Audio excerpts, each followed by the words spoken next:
What is up mga kabuhok? My name is Balbon and welcome back sa ating unboxing series. Ayan. So, ang ating guest ngayon ay isang Arai helmet. Ayan. So, nakikilala ko po si Tourcross B or Tourcross 5 na Discovery Red. Ito po yung mga naunang design nung nilabas yung Tourcross 5. Parang 2 years na yata eh. Nakita ko kasi sa memories ko yung kauna-unahang white na Tourcross 5 na nakuha ko is somehow 2 years ago na. So 2 years ago na si Tourcross 5. So ayan, yan pala. Pakita ko lang. Walang kasamang anti-fog pero may mga kasamang karton at saka mga manuals. Sa gilid, ayan, lubricants at saka manuals, wala na iba. So ayan, sino ba si Tourcross 5? Si Tourcross 5 yung dual sport helmet ni Arai. Ayan. Open natin. Ayan.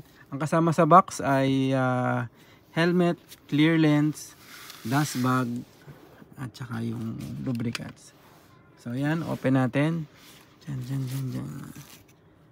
Yung ganda. So ito po ay si Discovery Red. Ayan, ito yung mga naunang kulay ng Tourcross 5 na graphics na nilabas dito sa Japan. Kasi marami naman mga design sa ibang bansa na hindi lumalabas dito sa Japan. So since dito ako nakabase sa Japan, dito ako nag-work, ito lang yung mga colors na nakukuha natin. Ayan, paikutin natin siya. So yun. Ang kulay niya sa personal ay para siyang medyo rose na red na merong konting glittery effect, metallic effect siya. Yan, tatlong kulay itong Discovery series, red, blue at saka white. Lahat sila glossy. Yan. Yan yung series niya. So yan, ito pwede mo itaas, depende kung nasisilaw ka o hindi, pwede mo siya ibaba. Etong harapan meron din siyang papasok na vents. Yan, na-explain ko last time. Bukas siya pero pwede mo i-fine tune kung yung hangin na papasok dito dito lalabas or didiretso sa mouth mo kasi meron yang on off switch dito. Yan, double D-ring siya. Yan. Nung unang panahon ang Arai, nakikita yung date code dito sa ring. Pero ngayon, binago na ni Arai. Makikita yung kung kailan ba to na manufacture dito. Oh, yan. Check natin to. Yan. Check nyo lang yung manufacturing date. Yan. Check natin. Dito sa isang side, dito yung nakalagay dito, MD 2025D. Ito yung Snell rating. Bago to yung 2025. Ang huling ang sinundan nito ay yung 2020. Snell rating international siya. So depende yung mga rating na yan. Dito sa Japan, PS para sa parang Japanese standard. Sa Europe is ECE rating. Tapos sa Amerika ay DOT. Sa Pilipinas, ICC sticker. Katunayan na in-approve nila pero testing wala yata, hindi ko alam. Ayan, ito yung kanyang spoiler ay smoke. Ay, balik pala tayo, sorry. So balik tayo, ito yung kanyang rating dito. Makikita nyo ba? Yun yung M2020D. Tapos dito sa kabila makikita nyo yung serial number at saka yung date code.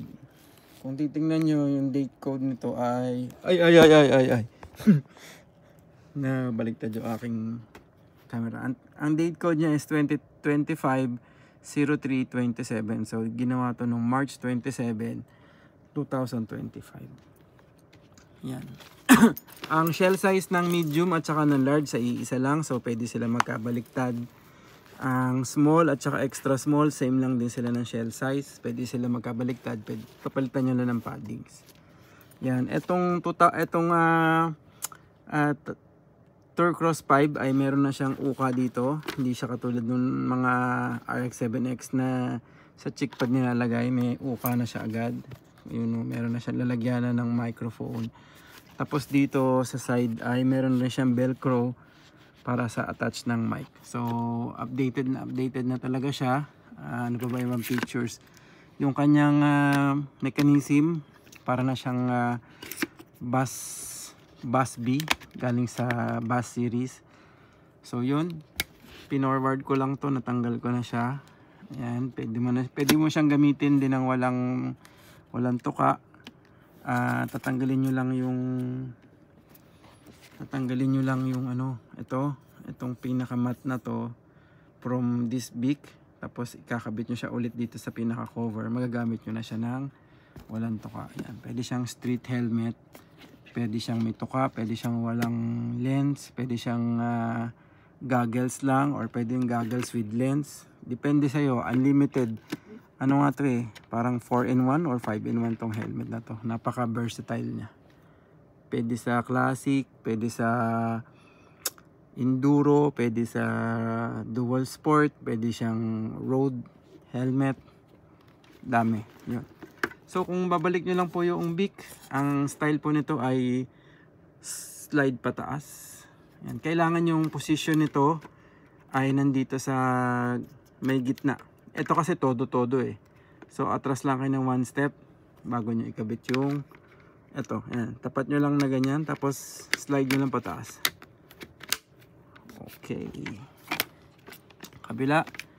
Tapat nyo lang siya. Yan. Tapos slide. Slide pataas. Hanapin nyo lang yung tamang part. Slide pataas. So yun, okay na siya. Okay na siya. So yun, meron siyang sa ibabaw na vents. Tsaka itong aray ay functional yan. Vents din, ano din siya, intake. Dito naman yung kanyang exhaust. Yan, nasasarado at nabubukas. Double D-ring. At ito pa isang function. Minsan maingay, gusto mo medyo tumahimik or gusto mong medyo walang hangin, naihahatak siya. Ayan. Pwede mo siya ibaba, pwede mo siya isarado, depende sa'yo.